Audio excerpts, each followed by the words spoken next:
Lyca production Subaskaran வழங்கும் ஷங்கர் இயக்கத்தில் கமல்ஹாசன் நடிப்பில் இந்தியன் 2 வரும் ஜூலை 12 முதல் உங்கள் அபிமான திரையரங்குகளில். Hola! Your dream vacation to Malaysia starts from ₹24,999 only with GT Holidays, South India's #1 travel brand. Annamalai அவர்கள் செல்வ பெருந்தகை மேல வந்துட்டு ஒரு குற்ற பின்னணியில் உள்ளவர் தான் அப்படிங்கிற மாதிரியான ஒரு நிலையில வந்துட்டு மொதல் பதிவு பண்றாரு. உண்மையிலேயே வந்துட்டு செல்வ பெருந்தகை அவர்கள் வந்துட்டு குற்ற பின்னணி உடையவர் தானே? இல்லை, அவர் மீது ஒரு ஆடிட்டர் பாண்டியன் கொலை வழக்கு குற்றவாளி அவர். அந்த கொலை வழக்கில் அவர் நிரபராதின்னு வெளியே வர்றார். இதைத்தான் அண்ணாமலை இவர் ஒரு கொலை வழக்கு குற்றவாளி. கொலை வழக்கு நடந்தது உண்மை. இவர் கைது செய்யப்பட்டார், சிறைக்கு போனார். இப்போ மறுபடியும் போலீஸ் வருது, தப்பி ஓடுறாரு, மாடியிலேருந்து குதிக்கிறாரு, கால் உடையுது. இதெல்லாம் நடந்தது உண்மைதான். ஆனால் ரவுடி லிஸ்ட்டில் அவர் இல்லை. ஏன்னா அண்ணாமலையை பொறுத்த வரைக்கும் பிஜேபிக்கு சனாதன ஆட்களை பிடிக்காது, குறிப்பாக தலித்துக்களையே பிடிக்காது. கடைசியாக வந்து செட்டிலாக நடந்தால் காங்கிரஸ் முதல் இதில் இருந்தார். ஆடிட்டர் பாண்டியன் கொலை வழக்கு. இந்த கொலை வழக்கில் சிறையில் இருந்த பிறகு அவருக்கு நிறைய செல்வம் சேருது, நிறைய பணம் வருது. பணம் வந்த பிறகு அரசியலை தேடி போய் மூச்சிட்டு போய் சேர்றாரு. தவறே செய்யாதவருக்கு எப்படி சார் பணம் வரும்? தவறு செஞ்சால் தான் சார் பணம் வரும். எஸ்சி எஸ்டி வன்கொடுமை சட்டத்தின் கீழும் நான் கேஸ் பதிவு பண்ணுவேன் அப்படின்னு சொல்லியிருக்காரு. இவரும் தன் ஜாதி அடையாளத்தை வச்சு இந்த சட்டத்தை இதுக்காக பயன்படுத்துற மாதிரி தெரியுது. அது மட்டும் கொஞ்சம் தவறா இல்லையா? நீங்கள் செல்வத்தை வந்து ஜாதி அடிப்படையில் தான் அண்ணாமலை பார்க்குறாருன்னு அவர் நினைக்கிறார். நான் ஒரு மேல் ஜாதியாக தான் நீ சொல்லியிருப்பியான்னு அவர் கேட்குறாரு. நியாயமான கேள்வி தானே அது.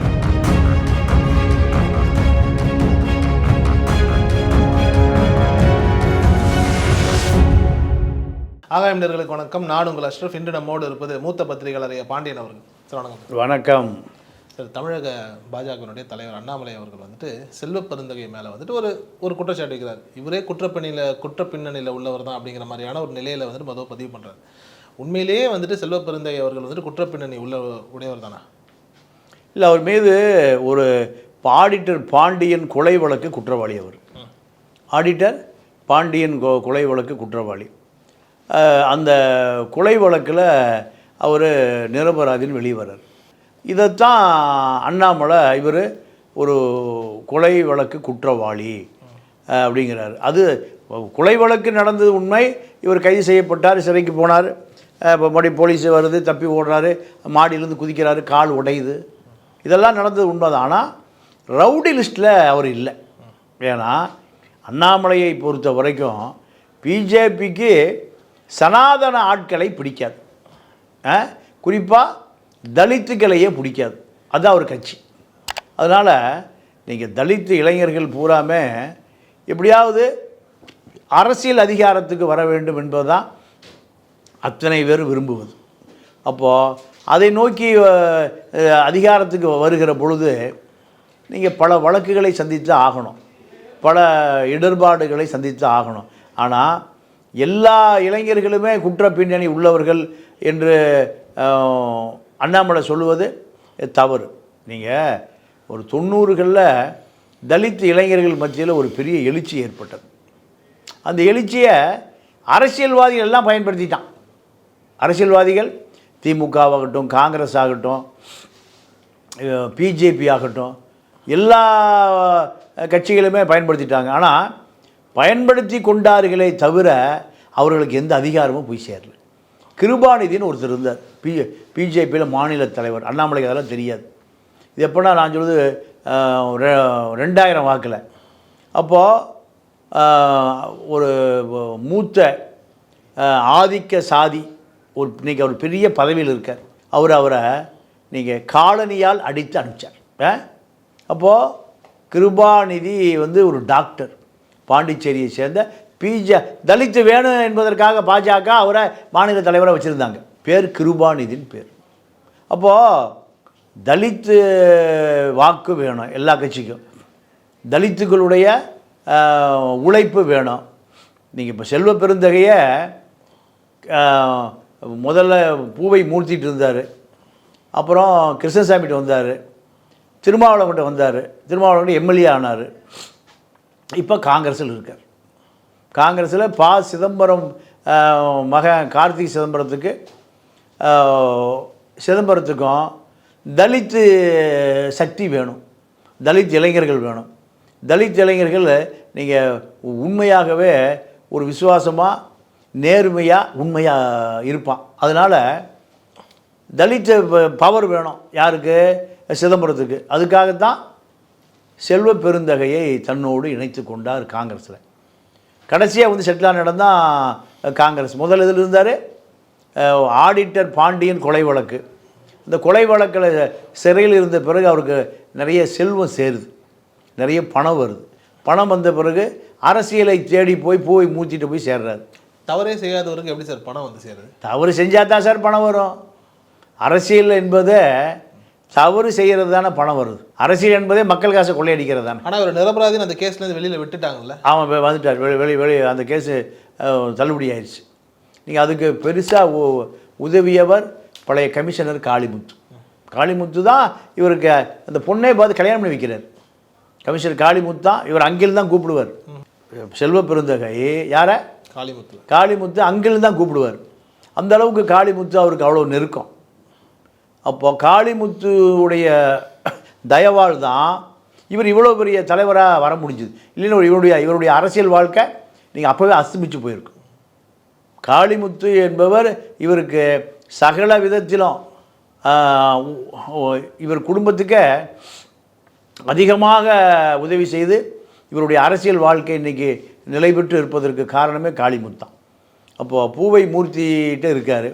பூவை மூர்த்திகிட்ட இருந்து பூவை மூர்த்தி அரசியலுக்கு இவருக்கும் ஒத்து வரல.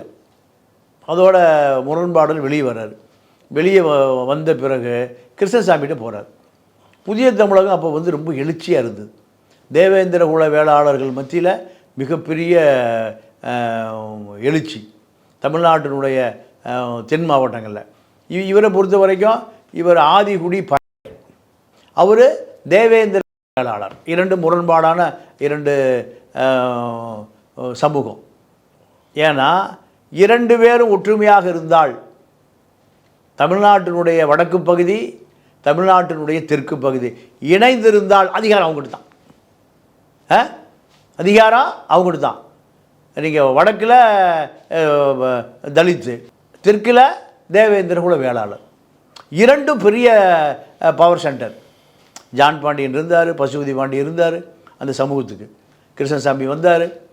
இங்கே திருமாவளவன், அதே போல் பூவை மூர்த்தி, இப்போ பூவை ஜெகன்மூர்த்தி, இப்படி தான் இவங்கெல்லாம் வந்து சென்னை, சென்னை, திருவள்ளூர், காஞ்சிபுரத்தில் தலித் இளைஞர்களுடைய எழுச்சியை தக்க வைத்து கொண்டவர்கள் இவங்க.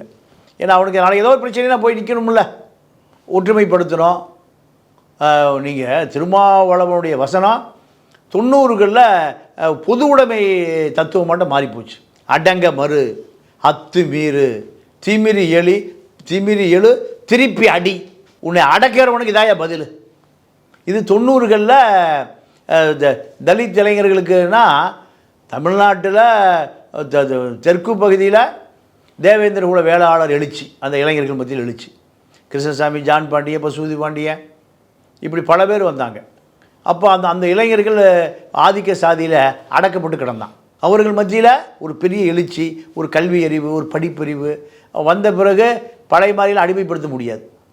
நீங்கள் கொடியங்குளம் கொடூரமே அதுதானே. அந்த கொடியங்குளங்கிற கிராமத்தில் இருக்கக்கூடிய இளைஞர்கள் பூரா வெளிநாடு போகிறான். வெளிநாடு போய் நிறைய சம்பாரித்து அந்த கொடியங்குளம் கிராமத்தை ஒரு மினி சிங்கப்பூராக வச்சுருக்கான். ஒரு திருட்டு வழக்கில் போலீஸ் அங்கே போகுது. போலீஸ் அங்கே போகும்போது இளைஞர் போகிறான்னு சொல்லியோ, நீங்கள் தேட திருட்டு இல்லை, திருட்டு கேஸில் இங்கே யாரும் இல்லை, எல்லாம் வசதியாக இருக்கும், எல்லாம் வாய்ப்பாக இருக்கும். அதில் வெளிநாட்டில் சம்பாதிக்கிறோம். திருடிட்டு வரவன் எதுக்கு எங்கள் ஊருக்கு வர்றான்?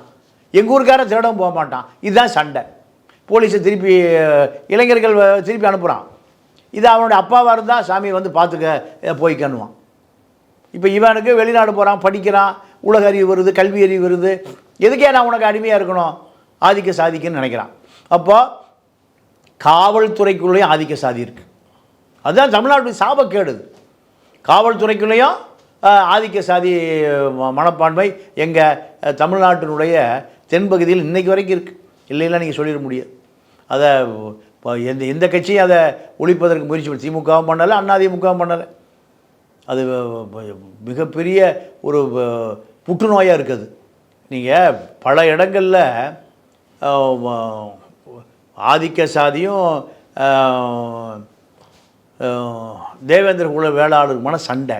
இந்த சண்டையில் காவல்துறையை நீங்கள் அதில் இருக்கக்கூடிய சில உயர் அதிகாரிகளை இது சாதி மனப்பான்மை நடந்துக்கிறாங்கிற குற்றச்சாட்டு இப்பவும் இருக்குது. அதே போல் தமிழ்நாட்டினுடைய வடபகுதிகளில் நீங்கள் எல்லாம் தலித் இளைஞர்கள் அதிகாரி பூரா மேல் சாதி அதிகாரிகள். அப்போ அவர்களும் அந்த சாதி வன்மத்தோடு நடந்துக்கிறதாக நிறைய ஆவண குறிப்பு, நிறைய புகார் இருக்குது. இந்த காலத்தில் சென்னை வந்து ஒரு மெட்ரோ சிட்டி கல்ச்சர் இல்லையா? இங்கே சாதி இதெல்லாம் யாரும் பார்க்க முடியாது.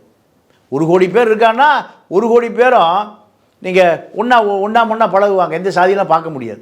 இதுதான் சென்னை கல்ச்சர். இப்போ இந்த சென்னை கல்ச்சரில் திருவள்ளூர், காஞ்சிபுரம், செங்கல்பட்டு இங்கே அந்த சாதி கட்டுமானம் அப்படியே இருக்குது. இந்த இடங்களில் தான் பூவை மூர்த்தி தலித் இளைஞர்கள் ஒரு எழுச்சி, ஒரு தலைவரை மெரிச்சாகிறார். அது வரைக்கும் காங்கிரஸ்குள்ளே தான் இருப்பாங்க, திமுக இருப்பாங்க, பெருசாக மெரிச்சு ஆக முடியாது. திமுகவும் தலித்தை வச்சுருப்பாங்க, அதிமுக வச்சுருக்கோம். ஆனால் அந்த கட்சியினுடைய கட்டுப்பாட்டுக்குள்ளே தான் இருக்கணும், அந்த கட்சியில் கட்டுப்பாட்டுக்குள்ளே தான் இருக்கணும். ஆனால் தன்னிச்சையாக நீங்கள் எழுச்சி ஆக முடியாது.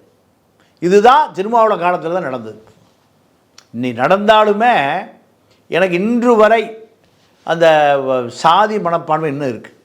நீங்கள் திமுக கூட்டணி சேர்ந்த பிறகு ஒரு சாதி கட்சி, ஒரு கட்சி வச்சுங்க, பேர் வேண்டாம், அதில் நீங்கள் சிறுத்தைகளுடைய கொடியை கட்ட முடியலையே.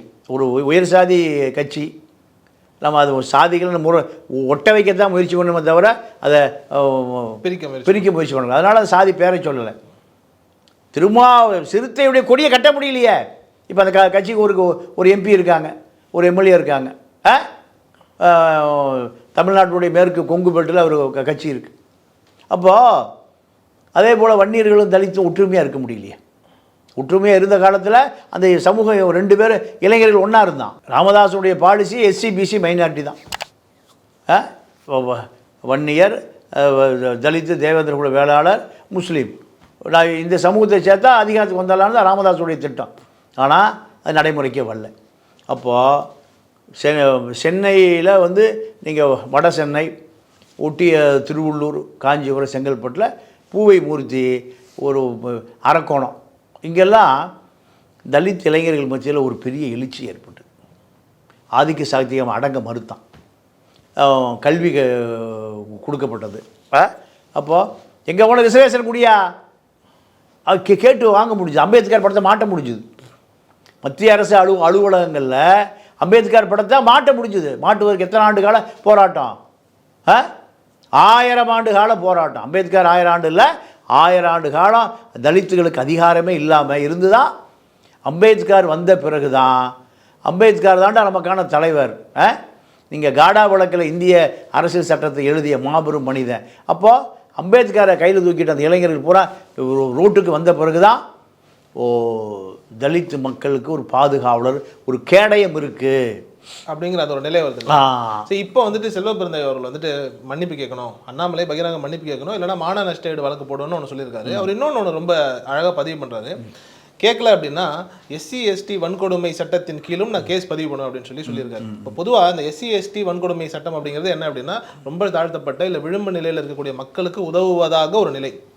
இவர் நல்ல வசதியாக செல்வமாக இருக்கார், பேருக்கு ஏற்ற மாதிரி இருக்கார். அப்படின்னும் போது இவரும் தன் ஜாதி அடையாளத்தை வச்சு இந்த சட்டத்தை இதுக்காக பயன்படுத்துகிற மாதிரி தெரியுது. அது மட்டும் கொஞ்சம் தவறா இல்லையா? இல்லை, அதாவது நீங்கள் செல்வத்தை வந்து ஜாதி அடிப்படையில் தான் அண்ணாமலை பார்க்குறாருன்னு அவர் நினைக்கிறார். யார்? இதை நான் ஒரு மேல் ஜாதியாக தான் நீ சொல்லியிருப்பியான்னு அவர் கேட்குறாரு. நான் வந்து ஒரு தலித்து, ஆதிகுடி பெயர், அதனால் என்னை போட்டு நீ பெறான்ற. ஆனால் இதே வேறு சமூகமாக இருந்தால் நீ செஞ்சிருப்பியா? நியாயமான கேள்வி தானே அது. இல்லை, நியாயமான கேள்வி தான். ஆனால் தொடர்ந்து அவர் வந்துட்டு திராவிட கட்சிகள் மேலேயும் DMK மேலேயும் எல்லாத்தையும் வச்சுட்டு தானே இருக்கிறாங்க. யார்? அண்ணாமலையாக இருக்கட்டும், யார் வைக்கிறாரு. ஆனால் சாதியை வைக்கிறது இல்லை. ஏன்னா சாதியை ஆதரிக்கிற ஒரு அண்ணாமலை கட்சி சனாதனத்தை ஆதரிக்கிறது. நான் கேட்குறேன், இப்போ தலித்து செல்வ பெருந்தகை ரைட்டாக பேசுகிறாரு. இதை ஒரு மேட்டுக்குடி ஜாதி மேட்டுக்குடி ஜாதி அதை இப்படி சொல்லியிருப்பாரா? அது நிறைய தலைவர் இருக்காங்களா இல்லையா? மேட்டுக்குடி ஆதிக்க சாதி நிறைய இருக்குது. அதுவும் பெரும்பான்மையாக இருக்குது. வடக்கு இருக்குது, தெற்கு இருக்குது, கிழக்கு இருக்குது, மேற்கு இருக்குது, எல்லா பக்கம் இருக்குது. நான் இப்போ பேரையே சொல்கிறேன். ஒரு கொங்கு வேளாளர் கவுண்டரு, ஒரு வன்னியர், ஒரு முதலியார், ஒரு நாடார், இப்படி இப்போ ஒரு நாட்டுக்கோட்டை செட்டியார், இப்படி பல ஜாதி ஆதிக்க சாதி இருக்குது. இதெல்லாம் ஆதிக்க சாதினா நீங்கள் அந்த சாதியில் நல்லவர்கள் இருக்கிறாங்க. எல்லாருமே நம்ம சாதி உணர்வோடு இருக்கான்னு சொல்ல முடியாது. எல்லாருமே சாதி உணர்வோடு இருக்கலாம் சொல்ல முடியாது. நீங்கள் பல பேர் அந்த சாதியில் இருந்தாலும் நீங்கள் அவர்கள் கம்யூனிஸ்டில் இருக்காங்க, பல பேர் திராவிட கருத்தில் இருக்காங்க இல்லையா? அப்போது அவங்க எல்லாமே அந்த சாதி பார்க்குறது. இப்போ ஐயா நல்லகண்ணு முக்குளத்தூர், அவரை முக்குளத்தூர் சொல்லிட முடியுமா? சொல்லவே முடியாது. என்ன காரணம்? அவர் ஆங்கிலேய காலத்திலும் தேடப்பட்டார். நேரு வந்த பிறகு சுடுறதுக்கு தேடப்பட்டால் அவர் யாருக்கான? தாழ்த்தப்பட்ட மக்களுக்கான தலைவன் இல்லையா? நல்லகண்ணை போய் நீங்கள் சொல்ல முடியுமா? ஆனால் நீங்கள் நல்லகண்ணு சாதியை சேர்ந்த, இல்லைன்னா வேறு காமராஜர் ஜாதியை சேர்ந்த, இப்படி ராமசாமி படையாச்சி ஜாதியை சேர்ந்த ஒரு முதலியார் சமூகத்தை சேர்ந்தவரை அண்ணாமலை இப்படி சொல்லியிருக்க முடியுமா? இதுதான் கேள்வி. அப்போ தாழ்த்தப்பட்டவனை தாழ கிடப்பவனை நீங்கள் தாங்கி பிடிப்பதே தர்மம். இதுதான் நம்ம வைகுண்ட ஐயா சொல்கிறார் நாடார்களுக்கு. அப்போது இது போன்ற ஒரு மேட்டுக்குடி சமூகத்தை அண்ணாமலை சொல்லியிருந்தாருன்னா இதில் கேட்பதற்கு ஒன்று மேலே பெரிய பிரச்சனையாக இருக்கும். எப்பயா ஜாதி சொல்லலான்னு? இப்போது இவர் ஒரு தலித் ஆதிகுடி பறையர் செல்வம். அப்போது இவரை சீண்டுனா யாரும் வரமாட்டான், வரமாட்டான். கொஞ்ச நேரம் கத்திட்டு விட்டுருவான். ஏன்னா நமக்கு நிறைய பேக்ரவுண்ட் இருக்குது. ஆதிக்க சாதிகள் நமக்கு பெரிய பின்னணியில் இருக்குது. ஆதிக்க சாதி பூரா ஒன்று டக்குன்னு ஒன்று திரண்டுருவான். அப்போது இப்படி ஒரு கனவு தான் அண்ணாமலைக்கு. ஆனால் நல்லா படித்து ஒரு ஐபிஎஸ் அதிகாரியாக இருக்கக்கூடிய அண்ணாமலை அவர்களுக்கும், அதாவது இருந்த அண்ணாமலை அவர்களுக்கும் ஜாதிங்கிறது மண்டைக்குள்ளே ஏறி தான் இருக்கும். கண்டிப்பாக. ஏன்னா அவங்க கட்சியை ஜாதி ஒழியக்கூடாதுன்னு சொல்கிற கட்சி தானே அது. சனாதனம் என்பது எனக்கு நீ அடிமையாக இருக்கணுங்கிறதான சனாதனம். இத்தனை சாதி இப்போது பெரியார் சாதியை ஒழிக்கணும்னு தான் தன்னுடைய கடைசி மூச்சு வரைக்கும் போராடினார். சாதி ஒழிப்பு போராட்டத்துக்காக பல லட்சம் பேரை திரட்டிட்டு ஜெயிலில் போய் ஜெயிலே கிடந்து 54 பாதி பேர் ஜெயிலுக்குள்ளே செத்து போயிட்டான். புதைக்கிற கூட பாடியை கொடுக்கல. உலகத்திலேயே சிறைக்குள் சுடுகாடாக்கப்பட்ட ஒரே இயக்கம் திராவிட இயக்கம் தான், பெரியார் தான். அப்போது இந்த சாதி உணர்வே இருக்கக்கூடாது என்பது. ஆனால் பிஜேபியை பொறுத்த வரைக்கும், ஆர்எஸ்எஸ் பொறுத்த வரைக்கும் என்ன நினைக்குது? ஜாதி இருக்கணும். எனக்கு நீ கீழே அடிமையாக இருக்கணும், நான் மேல் சாதியாக இருக்கணும், அதுக்கு மேலே நான் மேல் சாதியாக இருக்கணும். ரிசர்வேஷன் அதுதானே. ரிசர்வேஷனை சாதி அடிப்படையில் நீங்கள் அவன் தாழ கிடக்கான், அவனை தற்காத்து கொள்ளுவதே தர்மம். அவனுக்கு ரிசர்வேஷன் கொடுத்து கல்வியை கொடுத்தேன்னா அவன் மேலே வந்துடுவான் அப்படிங்கிறதானே அன்றைக்கி அம்பேத்கரும் பெரியாரும் காமராஜரெலாம் யோசித்த விஷயம். நீங்கள் இந்த சாதி கட்டுமானத்தில் அவன் மேலே கொண்டு வரணும். ஐயா யாரை? எஸ்சி எஸ்டி ரிசர்வேஷன் கோட்டா இருக்கா? ரிசர்வேஷன் அவங்களுக்காக வந்தது தானே. பிற்படுத்தப்பட்டவர்களுக்கு நீங்கள் அதாவது பிற்படுத்தப்பட்டவர்களுக்கு வறுமை இருந்தாலும் அவனுக்குன்னு ஒரு சாதி பின்னணி இருக்குது. அவனை போய் ஒரு சேர் போட்டு உட்காரலாம், ஒரு சேர் போட்டு உட்கார முடியும் வறுமையில் இருந்தால் கூட. ஆனால் வசதியாக இருந்தால் கூட ஒரு தலித்துக்கு சேர் கிடைக்காது. இருக்கா இல்லையா? அந்த நிலைமை என்ன காரணம்? அது நம்ம என்ன இந்த கேவலத்தை உலகம் பூரா நம்மளை பார்த்து சிரிச்சுது. இப்போ தானே கொட்டாங்கச்சி இல்லை, தண்ணி டம்ளர் இல்லை,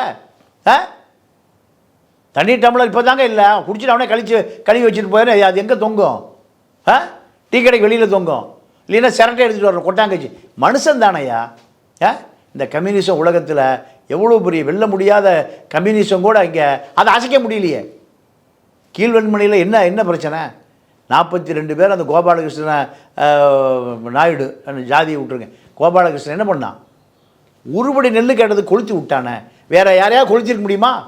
வேறு ஆதிக்க சாதியை கொளுத்திருக்க முடியுமா? கோபாலகிருஷ்ணன் குடும்பம் அன்னையோட கொளுத்தப்பட்டிருப்பான். அந்த நிலம் பூரா அந்த குடும்பம் எடுத்துகிட்டு போயிருப்பான். 42 உசுறு போச்சு. 42 ஏக்கராவை கோபாலகிருஷ்ணன் உட்பட கோபாலகிருஷ்ணன் கொல்லப்படுவான். அந்த நிலம் பூரா அப்படியே எடுத்துகிட்டு போயிருப்பான். விழுப்புரத்தில் சாதி சண்டை, ஆதிக்க சாதிகளுக்கும் தலித் மக்களுக்குமான சண்டை. எங்கே பாரு வேறு ஏதாவது ஜாதி சண்டை வருதா? இல்லை. இவன் அடிமையாக இருன்னு சொல்கிறான், இருக்க முடியாதுங்கிறான். ஏன் நான் அடிமையாக இருக்கணும்? 1000 வருஷம் அடிமையாக இருந்தாச்சு. இப்போ எனக்கு வேலை வேணும், படிப்பு வேணும், சம உரிமை வேணும். இதுதானே செல்வத்துக்கும் அண்ணாமலைக்கும் சண்டை. செல்வம் ரவுடியாக இருந்தாருன்னு கொளுத்தி போடுறாரு, ரைட்டு வாஸ்தம். பிஜேபியில் எத்தனை ரவுடி இருக்கான்? ஆருத்ரா ஃபைனான்ஸு ஹாரிஸை ஏன் சேர்த்துக்கிட்டீங்க? ஆருத்ரா ஃபைனான்ஸ் வாங்கினது ஒரு விஷயம் யாருக்கு கொடுக்க வேண்டான்னு ஆற்காடு சுரேஷ் சொன்னானே. அப்போ ஆற்காடு சுரேஷ் மேலே 38 வழக்கு இருக்குது. 8 குண்டாசு, 7 கொலை வழக்கு, 17 கொலை முயற்சி வழக்கு. இவ்வளவு இருந்த சுரேஷ் எதுக்கு ஆருத்ராவுக்கு வேலை செய்கிறான்? அண்ணாமலை மேலேயே வந்துட்டு அந்த ஏர்போர்ட்டில் இருக்கக்கூடிய அந்த தங்கத்தினுடைய அப்புறம் அந்த தங்க கடத்தல், இப்படி நிறைய புகார் இருக்குது. அதனால் மணல் ராமச்சந்திரன்கிட்ட மாதம் 50 லட்ச ரூபா வாங்கினதா டைரியில் எழுதி வச்சு நீங்கள் என்ஃபோர்ஸ்மெண்ட் எங்கே போச்சு? 50 லட்ச ரூபா கொடுத்த வீட்டுக்கு போச்சா இல்லையா? அங்கே பார்த்து மோடி படம், நட்டா படம் மாற்றி வச்சு திரும்பி வந்துட்டான். அப்போது அண்ணாமலைக்கு அந்த தகுதி இல்லை. யாரை சொல்லுவதற்கு? செல்வ பெருந்தகையை சொல்லுவதற்கு அந்த தகுதி இல்லை. நீங்கள் மங்களூர் தொகுதி எம்எல்ஏ, ரிசர்வ் தொகுதி எம்எல்ஏ யார்? செல்வம். எப்போ? சிறுத்தையில் இருந்தார். சிறுத்தையில் இருக்கிறப்போ ஏன் வெளியேறான்னு கேட்டிங்கன்னா, சிறுத்தையில் திருமாவளவனை விட கட்சிக்காரனுக்கு பூரா அதிகமாக செலவு பண்ணுவார். யார்? செல்வம். அப்போது திருமாவளவனுக்கு சேர்ந்த கூட்டத்தை விட யாருக்கு கூட்டம் சேருது? செல்வத்துக்கு. இதுதான் அங்கே. அப்போ அவர் ஒரு கட்சி தலைவர், சித்தாந்தவாதி, கொள்கையாளர் திருமாவளவன். இவர் நீங்கள் நடுவில் கட்சியில் வந்து சேர்ந்தவர். அப்போது தலைவருடைய தகுதிக்கு மீறி இவர் உள்ள அரசியல் பண்ணுறாரு என்ற காரணத்தினால்தான் இவர் வெளியேற்றப்பட்டார். ஒரு சமயம் அண்ணாமலை அவர்களுக்கு வந்துட்டு நம்ம ஏற்கனவே ஒரு காவல்துறை அதிகாரியாக இருந்தோம் அப்படிங்கிற அந்த ஒரு விஷயம் மண்டைக்குள்ளே இருக்கிறதுனால இவரை பார்க்கும்போது ஒரு ரவுடிசம் பண்ணக்கூடிய ஒரு ரவுடிங்கிற பார்வையிலே பார்க்குறாரோ? இல்லைங்க, அதாவது அவர் இப்போ ஒரு கட்சியினுடைய மாநில தலைவர். இவருக்கு பிஜேபி இருக்கிற கட்சிக்கு இந்தியா பூரா எதிர்கட்சி எது? காங்கிரஸ் தானே. அப்போ எப்படி நீ ரவுடியாக பார்க்க முடியும்? நீங்கள் இப்போ அவர் ஒரு கட்சியினுடைய மாநில தலைவர். அதை அந்த கட்சியே முடிவு பண்ணணும். அந்த கட்சி அவருக்கு அந்த பதவி கொடுத்துருக்கு. நீ எதிர்கட்சி, நீ எப்படி அதை பார்க்க முடியும்னு கேட்குறேன். அதுக்கு உங்களுக்கு அந்த தகுதி இல்லையே. அதாவது உள்கட்சி பிரச்சனை. அவருக்கு பதவி கொடுத்தது, கொடுக்காதது, மர்டர் கேஸ் இருக்கிறது, பாண்டியன் செத்து போனது, அதெல்லாம் அவங்க உள்கட்சி பிரச்சனை சார். உனக்கே இந்த பதவி கொடுத்துருக்காங்களே, அண்ணாமலைக்கே மாநில தலைவர் பதவி கொடுத்துருக்காங்க. நிறைய புகார். 137 கிலோ 137 கோடி 266 கிலோ 60 நாளில் கடத்தப்பட்டிருக்கு தங்கம். ஜபீர் அலி தலைமறைவு, நேகா சில்க்ஸு தலைமறைவு, இத்தாலியன் ஷூஸு தலைமறைவு, பிரித்யூ எங்கே ஒழிஞ்சிருக்கான்? அமெரிக்காவில் ஒழிஞ்சிருக்காரு. இதெல்லாம் விசாரணை பண்ணிங்களா? அப்போது 7 அந்த விமான நிலைய ஆணைய லைசன்ஸு 7 பேர் கொடுக்கப்பட்டிருக்கு. 7 பேர் தான் அந்த 237 கிலோ தங்கத்தை கடத்தியிருக்கான். 60 நாளில் கடத்தியிருக்கான். இதெல்லாம் விசாரணை நடந்துதா? விசாரணையும் நடக்கலையே. என்னாச்சு? கிணத்துல கூட கல்லாட்ட காணாமல் போச்சு. அதனால் தனி மனித தாக்குதல் நடத்துவது நீங்கள் அரசியலுக்கு அது சரியானதல்ல. அண்ணாமலை அவர்கள் பகிரங்க மன்னிப்பு கேட்பாரா? இல்லை, கேட்கலின்னா அவர் வழக்கு தொடுப்பார். ஏன்னா நீங்கள் இப்போ இவரை ரவுடின்னு சொல்கிறது மூலம் தலித் ஏதோ ஒரு செய்தியை சொல்ல வர்றாரு அண்ணாமலை. அது என்ன மாதிரியான? தலித் இளைஞர்கள் பூராமல் நீங்கள் செல்வத்தை போல தான் இருக்காங்க. செல்வம் அப்படி தான் அந்த சமூகத்திலிருந்து தான் வந்தார். இப்படியான ஒரு செய்தியை மறைமுகமாக சொல்கிறாரோங்கிறது சந்தேகப்பட வேண்டியிருக்கு. அதனால தான் செல்வம் இப்போ மன்னிப்பு கேட்கலன்னா நான் வழக்கு தொடுப்பேங்கிறார். குறிப்பாக ஆம்ஸ்ட்ராங் அவர்கள் வந்துட்டு இப்போ இந்த மாதிரியான ஒரு நிலையில் கொலை செய்யப்பட்ட இந்த சமயத்தில் இப்படி ஒரு பேச்சுங்கிறது வந்துட்டு இன்னும் அந்த சமுதாயத்தின் மேலே ஒரு மாதிரியான ஒரு பிம்பத்தை உருவாக்கும் இல்லையா? இல்லை, அதுதான் நோக்கம். அண்ணாமலை நோக்கம் என்னென்னா, இந்த சமூகம் அரசியல் நகர்வை நோக்கி வந்துடக்கூடாது, அரசியல் அதிகாரத்தை நோக்கி வந்துடக்கூடாது. இதுதானே பிஜேபியினுடைய கொள்கை. ஒரு ரவுடி சமூகமாகவே தெரியணும்னே மக்கள்கிட்ட இதை அந்நியப்படுத்தணும். ஒரு ப்ரொபகண்டா மாதிரி மக்களை நீங்கள் இந்த மக்கள்கிட்ட இவர்களை அந்நியப்படுத்தணும். இதுதான் நோக்கம், வேறு எந்த நோக்கம் இல்லை. அவங்க கட்சிக்கு அதான் நோக்கம், தனிப்பட்ட அண்ணாமலைக்கு அதான் நோக்கம். அண்ணாமலை உண்மையாகவே நீங்கள் ஒரு சமுதாய அடையாளமாக, பிஜேபி அடையாளமாக இருந்தால் நீங்கள் நிறைய தலித் இளைஞர்களுக்கு பிஜேபியில் அதிகாரம் கொடுத்துருக்கணும், பதவி கொடுத்துருக்கணும். சும்மா ஒரு எந்த பெரிய பதவி கொடுத்ததாக தெரில. அப்போது இவர்களுக்கு இந்த சக்தி வேணும் ஓட்டு போடுறதுக்கு, இந்த சக்தி வேணும் கூட்டம் சேர்க்கறதுக்கு. இந்த சக்திகள் தலித் சக்தி எதுக்கு வேணும்? கும்பல் கூட்டுறதுக்கு. எல்லா கட்சிக்கும் கும்பல் சேர்றது இவர்கள் தான் சார் வேணும். ஆனால் ஆட்சியாளர் அதிகாரத்தை வந்துடக்கூடாது, அடிமையாகவே இருக்கணும். நீங்கள் அதிமுகவுக்கு கூட்டம் சேர்றது நிறைய தலித் மக்கள் தான் வர்றான் கூட்டத்துக்கு. 500 கொடுத்து அவனை கூட்டம் தர்றான். பாவமாக இருக்குது, வேகாத வெயில், நீங்கள் உடம்புல நீர் சத்து வற்றி போகிற அளவுக்கு 500 ரூபாய்க்கு 500 ரூபா கூலி, 1000 ரூபா கூலிக்கு வர்றான். வேறு எந்த சமூகமாவது வருதா? இந்த சமூகம் தான் வருது. ஏன் நீங்கள் 50 ரூபாய்க்கு அவன் பேக்கெட் சாராயம் குடிச்சு சாகிற கண்டிஷன் தானே இருக்கான் அவன். இன்னும் அவனை 1000 வருஷம் அப்படி தானே வச்சுருக்கீங்க. அவனுக்கு நீங்கள் கருணாபுரம், கள்ளக்குறிச்சி கருணாபுரத்தில் 500 குடும்பம் இருக்குது. 500 குடும்பத்துக்கும் நீங்கள் கல்வி கண்ணை திறந்துருந்தீங்கன்னா, எல்லாருக்கும் இலவச கல்விங்கிற ஒரு சிஸ்டத்தை கொண்டு வந்திருந்தீங்கன்னா அவன் படிச்சிருப்பான்ல. அவன் படிக்கிறதுக்கு கான்வெண்ட்டுக்கு போகணும், இல்லைன்னா கவர்மெண்ட் ஸ்கூலுக்கு போகணும். 4 வகையான கல்வி சிஸ்டம் இருக்குது. அப்போது தலித் மக்களுடைய வளர்ச்சி என்பது ஏறக்குறைய நீங்கள் 1000 வருஷமாக எப்படி அடிமையாக இவர்கள் வைக்கப்பட்டிருந்தார்களோ அதே நிலைமையில தான் இன்னும் இருக்கணும் அப்படிங்கிறது தான் ஆர்எஸ்எஸ் பிஜேபியுடைய கொள்கை. அதை மீறி ஒரு சமூகம் உடைச்சிட்டு வெளியே வருது. அப்படி உடைச்சிட்டு வெளியே வரும்போது இவரெல்லாம் கோவப்படுறான். ஏன் நம்ம இடம் காலி ஆயிரும்? ஏன்னா அவனுக்கு தான் அரசியல் தேவை. தலித் மக்களுக்கும் தலித் இளைஞர்களுக்கு தாங்க அரசியலாக தேவை. அவனுக்கு தான் அந்த வீரியம் தேவை. அவர்கள் தான் நீ அடிமையாக வச்சுருக்க.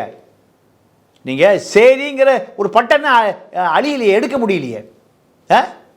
வேறு எந்த சாதிக்காது சரின்னு பட்டம் இருக்கா? சேரி ஆளி அவன்.